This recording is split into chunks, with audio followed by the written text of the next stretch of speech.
ایک ایسا نبی جس کی موت کے بعد یہودیوں پر سب سے بڑا عذاب آیا، ایسا نبی جسے اللہ نے قرآن میں اپنی روح کہا ہے، جس کے نام پر دنیا کا سب سے بڑا مذہب قائم ہوا، ایک ایسا نبی جسے ایسے معجزے دیے گئے تھے جو کسی اور نبی کو نہیں دیے گئے، ایسا نبی جسے آسمانوں پر اٹھا لیا گیا اور ایک خاص وقت پر دوبارہ اس دنیا میں واپس بھیجا جائے گا۔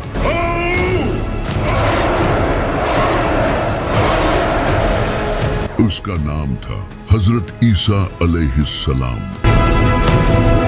لیکن آخر کس طرح اس انسان کو جو لوگوں کو توحید سکھانے آیا تھا اسی کو خدا بنا دیا گیا، اور کس طرح بائبل کو چینج کر دیا گیا، چلے جانتے ہیں۔ جب بنی اسرائیل کی حالت بہت ہی خراب ہو چکی تھی، ان کے اسکالرز کرپٹ ہو چکے تھے، انہوں نے کتابیں بدل دی تھی اور دنیاوی فائدے کے لیے دین بیچ رہے تھے۔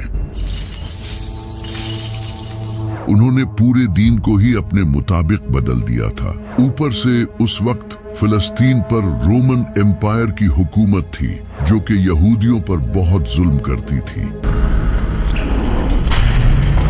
وہ ان سے بھاری ٹیکس لیتے تھے، ان سب کی حالت بہت خراب تھی، لیکن ان کی کتابوں میں ایک مسیحا کے آنے کا ذکر تھا جو انہیں اس ظلم سے آزاد کرے گا۔ تو اس وقت یہودی اس مسیحا کا انتظار کرنے لگے۔ وہ سمجھتے تھے کہ ان کا یہ مسیحا کسی پاورفل بادشاہ یا ایک واریر کی شکل میں آئے گا، لیکن اس کا الٹا ہوا۔ ایک دن ایک پاک دامن نیک عورت کے گھر حضرت جبرائیل ایک خوبصورت انسان کی شکل میں آئے۔ اس عورت کا نام تھا سیدہ مریم علیہ السلام، جو کہ حضرت زکریا علیہ السلام کی پرورش میں بڑی ہوئی تھی۔ حضرت جبرائیل نے انہیں کہا کہ اللہ آپ کو بغیر شادی کیے ایک عظیم بیٹا دے گا۔ سیدہ مریم کافی حیران ہوئی اور اس کے بعد وہ لوگوں سے دور کسی جگہ چلی گئی۔ جب انہیں شدید درد محسوس ہوتا تو وہ ایک کھجور کے درخت کے پاس چلی جاتی اور کہتی کاش اس سے پہلے مجھے موت آ جاتی، لیکن تبھی غیب سے ایک آواز آتی کہ غم نہ کرو، اور تبھی ان کے نیچے سے ایک پانی کا چشمہ پھوٹ پڑتا، اور جب وہ درخت کو ہلاتی تو تازہ کھجوریں گرتی جس سے انہیں حوصلہ ملتا۔ ان سب کے بعد پھر ایک دن حضرت عیسیٰ علیہ السلام کا جنم ہوا۔ سیدہ مریم انہیں لے کر واپس سے بستی میں لوگوں کے پاس چلی گئی، لیکن جیسے ہی ان لوگوں نے انہیں اس بچے کو تھامے ہوئے دیکھا تو انہوں نے ان پر برے الزام لگانا شروع کر دیے، اور ہر انسان ان پر چیخنے چلانے لگا۔ یہ دیکھ کر سیدہ مریم پریشان ہونے لگی، لیکن تبھی اللہ کی طرف سے ایک معجزہ ہوا اور ان کی گود میں وہ بچہ بولنا شروع ہو گیا۔ یہ سن کر وہاں سبھی لوگ خاموش ہو گئے، ان کے چہرے حیران اور پریشان تھے، اور اس سے سیدہ مریم کی پاک دامنی ثابت ہو گئی۔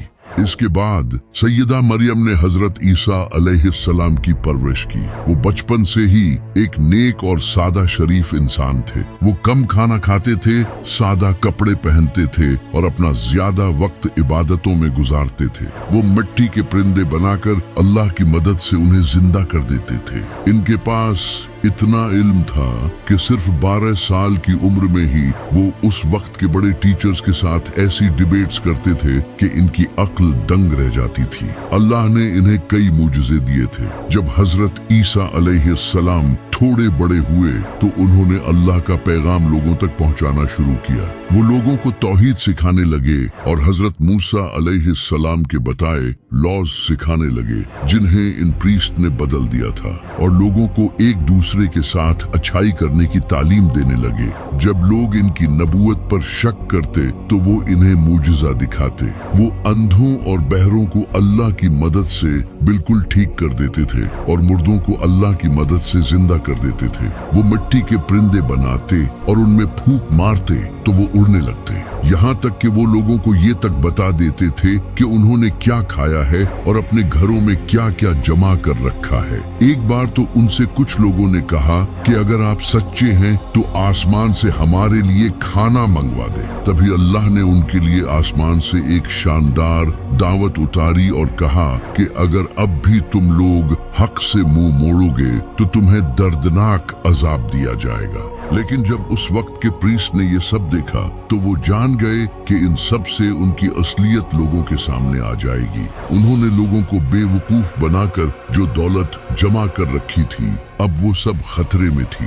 हजरत ईसा अलैहिस्सलाम ने इनकी करप्शन और मुनाफिकत लोगों के सामने लाना शुरू कर दी। इन सब के अलावा उस वक्त के लोग गुनाहों और दुनिया की लज्जतों में पड़ चुके थे और हजरत ईसा अलैहिस्सलाम इन्हें ये सब छोड़ने का कहते थे, लेकिन उन्होंने हक को छोड़कर दुनिया को चुना और हजरत ईसा अलैहिस्सलाम की बात नहीं मानी। लोगों ने भी हजरत ईसा अलैहिस्सलाम के ये सब मूजिज़े देखने के बाद भी उनसे और मूजिज़ों की डिमांड की। हजरत ईसा अलैहिस्सलाम इनकी बातों से बहुत गुस्सा हुए कि इन सब मूजिज़ों के बाद भी तुम्हारे दिल हक को तस्लीम नहीं कर रहे, क्योंकि यहूदियों को ये लगता था कि उनका ये मसीहा एक पावरफुल बादशाह की सूरत में बड़ी फौज लेकर उन्हें बचाने आएगा।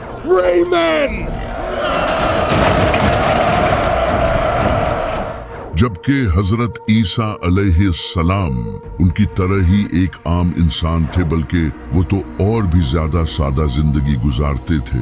उस वक्त फिलिस्तीन भी रोमन एम्पायर के अंडर था। जब रोमन एम्पायर के बादशाह ने ये देखा कि एक इंसान लोगों को इन्फ्लुएंस कर रहा है और लोग इसे फॉलो कर रहे हैं, तो ये उनकी हुकूमत के लिए भी एक बड़ा खतरा था। इसी का फायदा उठाकर कई यहूदी प्रीस्ट रोमन एम्पायर के पास गए और उन्हें हजरत ईसा अलैहिस्सलाम के खिलाफ उकसाया और कहा ये इंसान बादशाह बनना चाहता है और इसीलिए ये सब कर रहा है। इसके बाद उन प्रीस्ट ने रोमन बादशाह के साथ मिलकर हजरत ईसा अलैहिस्सलाम को कत्ल करने का प्लान बनाया। इसी दौरान हजरत ईसा अलैहिस्सलाम अपने सहाबा के साथ खाना खा रहे थे। तभी उन्होंने उनसे कहा कि तुम में से कोई एक इंसान मुझे धोखा देगा, और फिर ऐसा ही हुआ। इन्हीं में से एक इंसान कुछ पैसों के बदले फौजियों को उनके बाग ले आया और इसी पॉइंट पर अल्लाह ने हजरत ईसा अलैहिस्सलाम को आसमानों पर उठा लिया और एक सेम उन जैसा इंसान उनके सामने कर दिया, जिसके बारे में बहुत से स्कॉलर्स का कहना है कि ये वही इंसान था जिसने हजरत ईसा अलैहिस्सलाम को धोखा दिया था। जबकि कुछ का कहना है कि ये हजरत ईसा अलैहिस्सलाम के सहाबियों में से था और अल्लाह ने इसे इस सब्र के बदले जन्नत का वादा किया था। लेकिन इस सब के बाद यहूदियों ने इस इंसान को बुरी तरह टॉर्चर किया। उसे बाजार में जख्मी हालत में घुमाया और उसे गालियां दी और उसके ऊपर एक लकड़ी का बना क्रॉस लाद दिया। इसके बाद उस क्रॉस पर उसके हाथ और पांव में कीलें ठोक दी और उस इंसान को जान से मार दिया गया। इसके बाद आसमान काला पड़ गया और एक खतरनाक ज़लज़ला आया।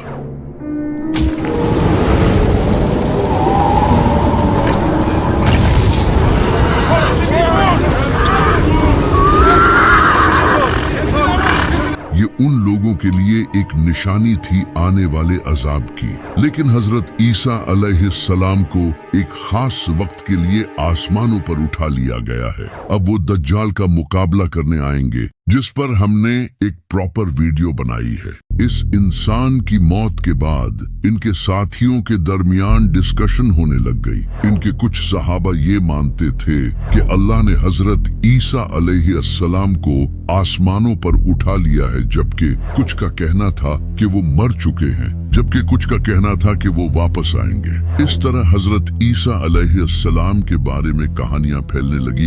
एक फिरका हजरत ईसा अलैहिस्सलाम को अल्लाह का नबी मानता था, जबकि दूसरा फिरका इन्हें शहीद मानता था और तीसरे फिरके ने इन्हें अल्लाह का बेटा बना दिया। इस वक्त तक बाइबल एक बुक की फॉर्म में नहीं आई थी। लोगों को हजरत ईसा अलैहिस्सलाम की टीचिंग जुबानी याद थी और कुरान भी बिल्कुल ऐसे ही नाजिल हुआ था। आप सल्लल्लाहु अलैहि वसल्लम की वफात के कई साल बाद जाकर कुरान एक बुक की शक्ल में आया था। लेकिन कुरान और बाइबल में फर्क ये था कि कुरान की प्रोटेक्शन की जिम्मेदारी अल्लाह ने अपने हाथ में ली थी और बाइबल के साथ ऐसा नहीं था। इस वजह से लोगों ने बाइबल को चेंज कर दिया।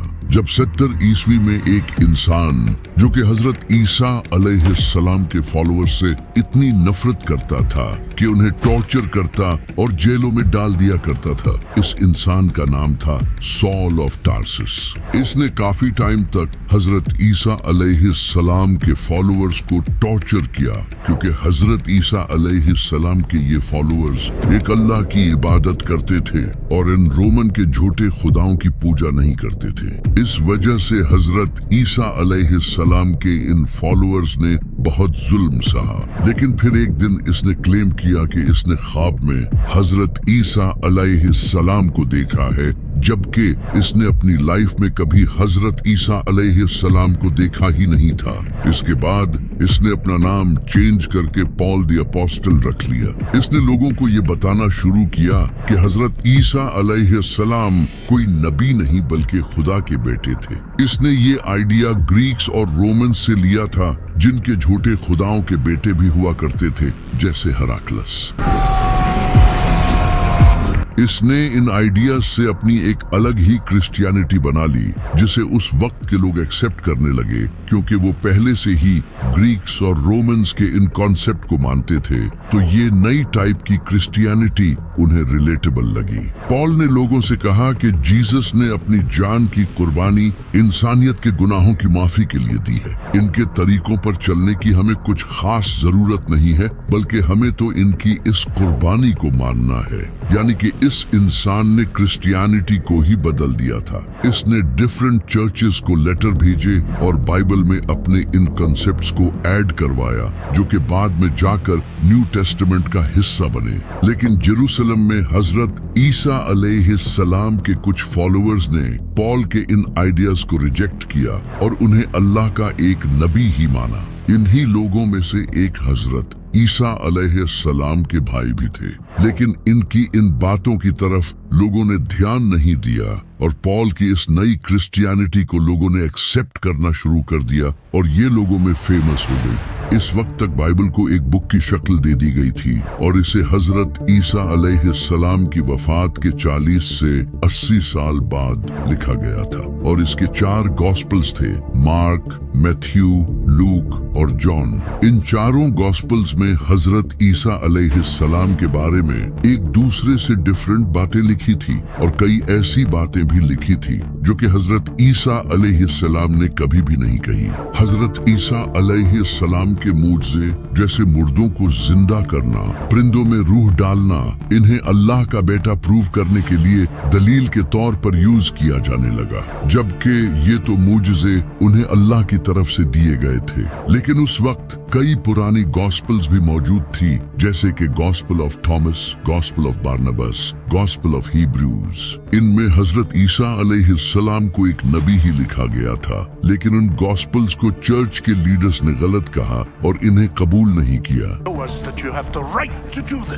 लेकिन अभी सारे क्रिश्चियन हजरत ईसा अलैहिस्सलाम को खुदा का बेटा नहीं मानते थे। फिर 4th सेंचुरी में Constantine the great Roman empire का बादशाह बना।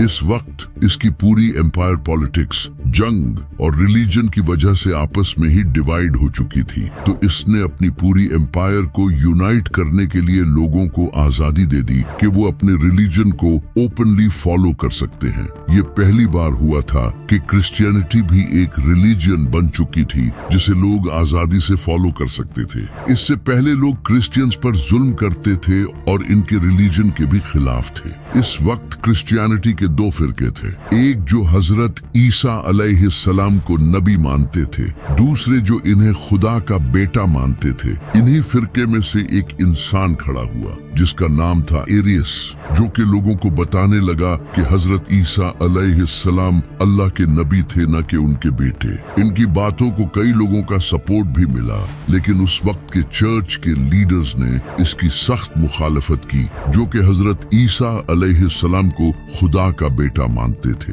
इससे पूरी एम्पायर में कॉन्फ्लिक्ट पैदा हुआ और लोग एक दूसरे की मुखालफत करने लगे। जब कॉन्स्टेंटीन को ये पता चला तो इसने इस इश्यू को फौरन हल करने का सोचा, क्योंकि इसने लोगों को यूनाइट करने के लिए ही तो रिलीजन फॉलो करने की आजादी दी थी, लेकिन अब तो और ज्यादा इश्यूज आने लग गए थे। तो कॉन्स्टेंटीन ने एक बड़ी काउंसिल बुलाई जिसमें 300 से भी ज्यादा प्रीस्ट आए। इन सब के दरमियान एक मीटिंग हुई, लेकिन इस मीटिंग में एरियस के इस आइडिया को लोगों ने रिजेक्ट कर दिया और हजरत ईसा अलैहिस्सलाम को खुदा का बेटा डिक्लेयर कर दिया। इसके बाद से जो भी हजरत ईसा अलैहिस्सलाम को खुदा का बेटा नहीं मानता था, उसकी बाइबल्स को जला दिया जाता था और उन्हें मार दिया जाता था।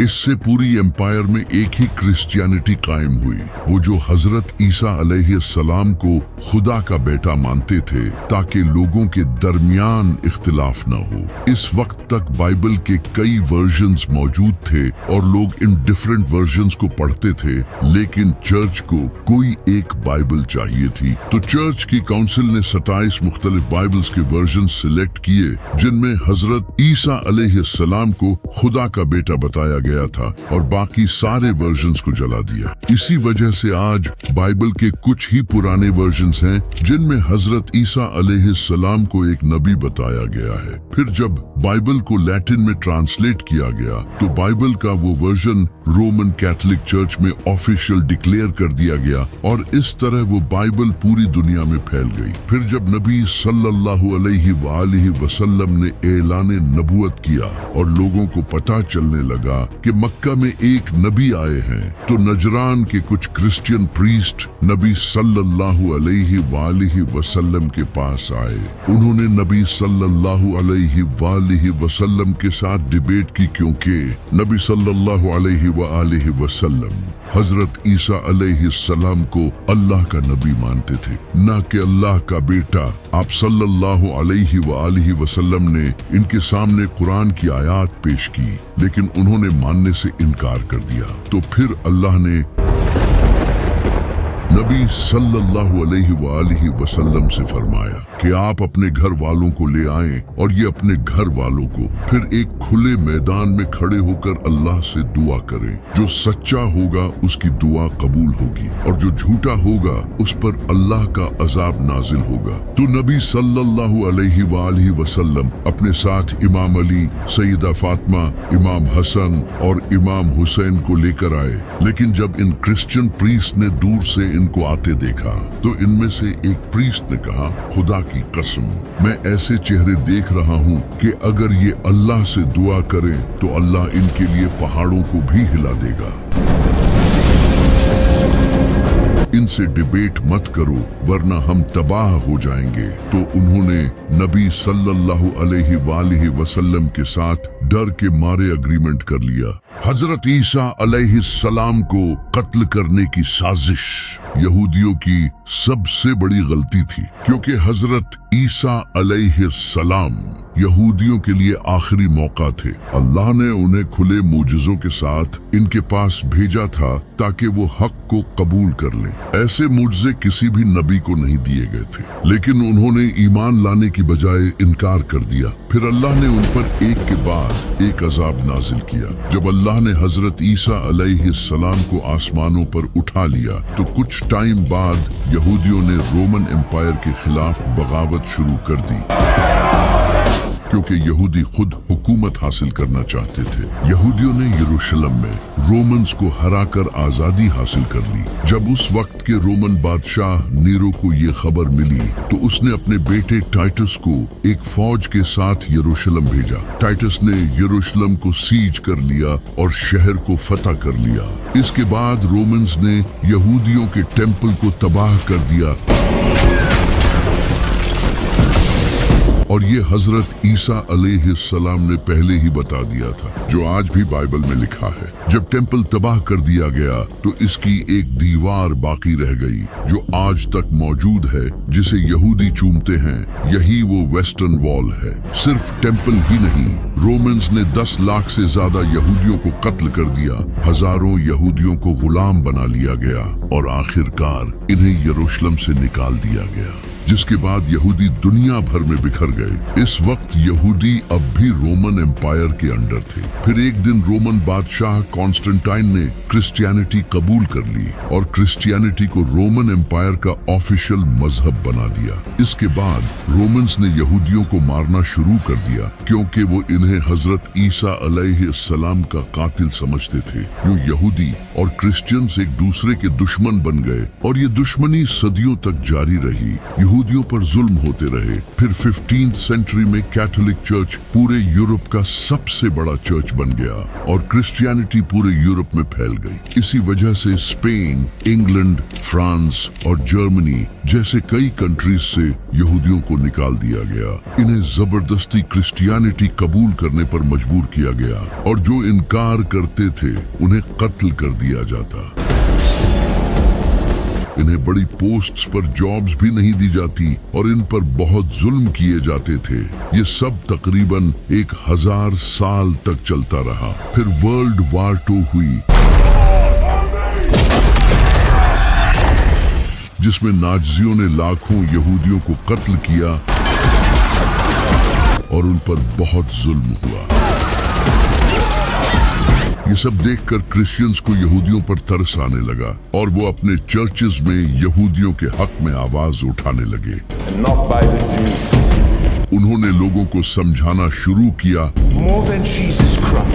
कि हजरत ईसा अलैहिस्सलाम के नज़ूल के लिए जरूरी है कि यहूदी यरूशलेम में अपना 3rd टेम्पल बनाएं, क्योंकि इनकी किताबों में लिखा है कि हजरत ईसा अलैहिस्सलाम 3rd टेम्पल बनने के बाद ही इस दुनिया में आएंगे। यहाँ से यहूदी और क्रिश्चियंस के दरमियान दूरियां कम होने लगी। क्रिश्चियंस ने भी यहूदियों के लिए अलग कंट्री बनाने को सपोर्ट करना शुरू कर दिया और इन्हीं क्रिश्चियंस की हेल्प से आगे जाकर इजराइल कायम हुआ। आज यहूदियों की तमाम साजिशों में क्रिश्चियंस का बड़ा हाथ है और क़यामत के दिन अल्लाह हजरत ईसा अलैहिस्सलाम से सवाल करेगा, क्या तुमने लोगों से कहा था कि तुम और तुम्हारी माँ अल्लाह के सिवा माबूद हैं? तो हजरत ईसा अलैहिस्सलाम अर्ज करेंगे, ऐ अल्लाह, मैंने कभी ऐसा नहीं कहा। अगर मैंने कहा होता हो तो तू जानता है। जब तक मैं इनके दरमियान था मैं इन पर गवाह था, अब तू ही इन पर गवाह है। ये फैसला तेरा है, चाहे तो इन्हें बख्श दे या इन पर अजाब नाजिल कर।